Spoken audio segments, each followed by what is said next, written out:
Hello friends, welcome to Ponni vlogs New Zealand. இன்றைக்கி நம்ம Christmas டே vlog தாங்க பார்க்க போகிறோம். நியூசிலாந்தில் பார்த்தீங்கன்னா 4 டேஸ் ஹாலிடேஸுங்க. அதாவது கிறிஸ்மஸ் டே, அதுக்கப்புறம் நெக்ஸ்ட் டே பார்த்தீங்கன்னா பாக்ஸிங் டேன்னு சொல்லுவாங்க. அதுக்கப்புறம் சாட்டர்டே சண்டே, ஸோ கண்டினியூஸாக 4 days leave. So Christmas day அதுவுமா இங்கே நியூசிலாந்தில் பார்த்தீங்கன்னா எல்லா ஷாப்ஸ், மால்ஸ் எல்லாமே வந்து க்ளோஸ்டாக தான் இருக்கும். ஸோ அதனால் நாங்கள் என்ன பண்ணலான்னு பார்த்தீங்கன்னா பீச்சில் போய் ஒரு சின்ன பிக்னிக் டே மாதிரி செலிப்ரேட் பண்ணலாம் அப்படின்னு சொல்லி யோசித்தோங்க.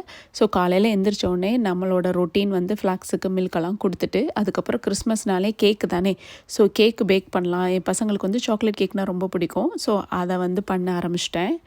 நாங்கள் ஒரு 2 ஃபேமிலி போகிறோங்க.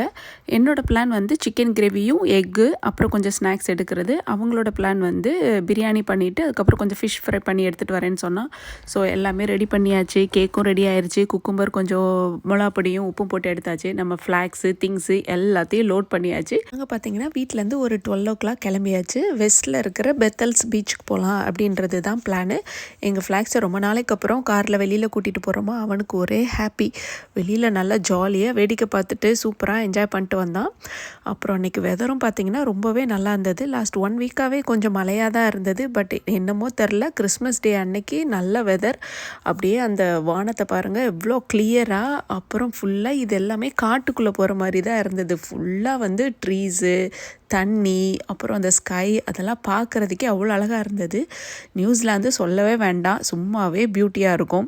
அதுவும் இந்த மாதிரி கொஞ்சம் அவுட்டோர்லலாம் போயிட்டோன்னு வச்சுக்கோங்களேன், இன்னும் பார்க்குறதுக்கு செம்ம அழகாக இருக்கும். இங்கே பார்த்தீங்கன்னா ஆல்ரெடி வந்து அங்கே டென்ட்டெல்லாம் போட்டு கேம்பிங் பண்ணிகிட்டு இருந்தாங்க. ஸோ நாங்கள் வந்து பீச்சுக்கு வந்தாச்சு. இந்த பீச்சுக்கு இதுதான் நாங்கள் ஃபஸ்ட் டைம் வரோம். ஸோ பீச் எந்த பக்கம் இருக்குன்னே தெரில, வழியை தேடி அலைஞ்சு ஒரு வழியாக கண்டுபிடிச்சாச்சு. இந்த பீச்சு பார்த்திங்கன்னா பிளாக் சாண்ட் பீச் அப்படின்னு சொல்லுவாங்களாம். அதுக்கப்புறம் பார்த்திங்கன்னா அங்கே என்ன பேர்ட்ஸ் இருக்குது. அப்புறம் வெதர் ரொம்ப ஹாட்டாக இருந்தனால சாண்டுமே வந்து ரொம்ப சூடாக இருக்குது, கேர்ஃபுல்லாக போங்க அப்படின்னு சொல்லியுமே முன்னாடியே நோட் வச்சுருந்தாங்க. அதுக்கப்புறம் பீச் பார்த்தா இங்கேருந்து ஒரு 1 கிலோமீட்டர் தூரத்தில் இருக்குங்க. அதுக்கு போகிறதுக்கு நம்ம இந்த தண்ணியில் இறங்கி தான் நடந்து போகணுமா. என்னடா அது கிறிஸ்மஸ் அதுமா நம்மளுக்கு வந்து சோதனையாக இவ்வளோ தூரம் நடக்கணுமா ஒரு பீச்சை பார்க்குறதுக்கு அப்படின்ற மாதிரி ஆயிடுச்சு. பசங்களும் ஃப்ளாக்ஸும் பார்த்திங்கன்னா ஒரே ஓட்டமாக ஓடிட்டாங்க. நாங்கள் தான் மெதுவாக அந்த தண்ணிக்குள்ளே. பட் தண்ணி ரொம்ப ஜில்லுன்னெலாம் இல்லை, ரொம்ப நல்லா இருந்தது. வெதர் நல்லா இருந்தனால சூப்பராக இருந்தது நடந்து போகிறதுக்குமே. ஆனால் என்ன கொஞ்சம் ஒரு 20 minutes வாக்கிங் பண்ணுற மாதிரி இருந்தது. அதுக்கப்புறம் அங்கே போனால் சூப்பராக இருந்ததுங்க இடம். அங்கேயுமே வந்து பார்த்திங்கன்னா டென்ட்டெல்லாம் போட்டு ஆல்ரெடி பீப்புள் எல்லாருமே இருந்தாங்க. தூரத்துலேருந்து பார்க்கும்போது அங்கெல்லாம் ஆளுங்க இருக்கிற மாதிரியே தெரில. பட் கிட்டக்கு போனால் அவ்வளோ பேர் இருக்கிறாங்க. எங்கள் ஃப்ளாக்ஸும் பசங்களுக்கும் ஒரே ஆட்டம். தண்ணியை பார்த்தோன்னே சொல்லவே வேண்டாம், அவனுக்கு சும்மாவே தண்ணினா பிடிக்கும். ரொம்ப ஆட்டம். அதுவும் ஃப்ரீயாக இருந்ததா, லீஸும் இல்லாமல் விடலான்னு சொல்லி போட்டிருந்தாங்க இந்த பீச்சில். அதனால் அவனை விட்டுட்டோம். செம்ம ஃபன்னுங்க. பீச்சில் பார்த்தீங்கன்னா நாங்கள் ஒரு 1 ஹவருக்கு மேலவே நல்லா ஸ்பெண்ட் பண்ணோங்க. அங்கே பார்த்தீங்கன்னா ஒரு ஃபேமிலி வந்து பால் வச்சு விளாண்டுட்டு இருந்தாங்க. எங்கள் ஃப்ளாக்ஸுக்கு பாலுன்னா சொல்லவே வேண்டாம். ஸோ அதை போய் கேட்ச் பண்ணுறதுக்கு அவங்களோட போயிட்டு விளாட ஆரம்பிச்சிட்டான்.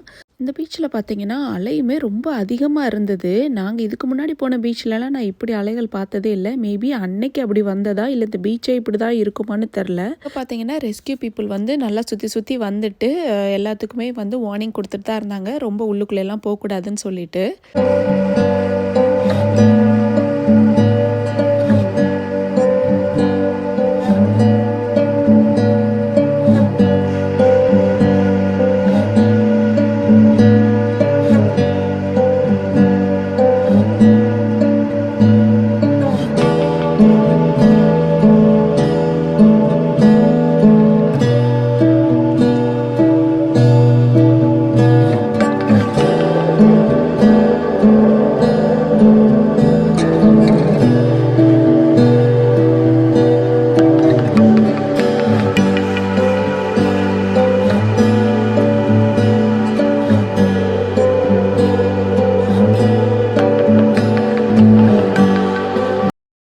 பிளாக் சாண்ட் பீச்சுன்னு சும்மா சொல்லலைங்க. அவங்க பசங்களோட கையெல்லாம் பாருங்கள் எவ்வளோ பிளாக்காக இருக்குன்னு சொல்லிட்டு என்னோடய செப்பல், கால் எல்லாமே கண்ணங்கரேன்னு ஆகிடுச்சு.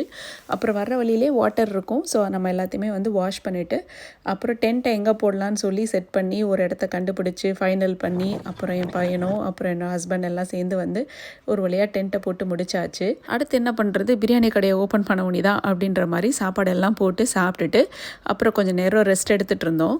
அதுக்கப்புறம் பசங்களுக்கு வந்து விளையாடுற கிட் எல்லாமே எடுத்துகிட்டு போயிருந்தோம். டென்னிகாய்ட், அதுக்கப்புறம் கிரிக்கெட் பேட்டு இதெல்லாமே எடுத்துகிட்டு போயிருந்தோம். ஸோ கொஞ்சம் நேரம் பார்த்தீங்கன்னா டென்னிகாய்ட் விளாண்டுட்டு, நாங்கள் விளாட்றத பார்த்துட்டு ஃப்ளாக்ஸுனால இருக்கவே முடியல. ஏன்னா அவனுக்கு வந்து பசங்களோ நாங்களோ வெளியில் விளாண்டா போதும், அவனும் வந்து கூட ஜாயின் பண்ணணும். ஸோ அவன் வந்து கேட்ச் பிடிக்கிறான் பாருங்கள், எவ்வளோ அழகாக கேட்ச் பிடிக்கிறான்னு சொல்லிட்டு. அவன் டென்னிகாய்ட் விளாடும் போதெல்லாம் கொஞ்சம் டைப் பண்ணி தான் வச்சுருந்தோம். அப்புறம் கிரிக்கெட் விளாட்றப்ப ரொம்ப பார்க் பண்ண ஆரம்பிச்சிட்டான் கூட விளாடணும்னு சொல்லிட்டு. ஸோ அதனால் அவனே அவுத்து விட்டாச்சு. அவன் தான் பாருங்கள் ஃபீல்டிங் பண்ணிகிட்ருக்கான். பசங்கள்லாம் ஓடணும்னு அவசியமே இல்லை, அவரே போய் பால் எடுத்துகிட்டு வந்து கொடுத்துருவாரு.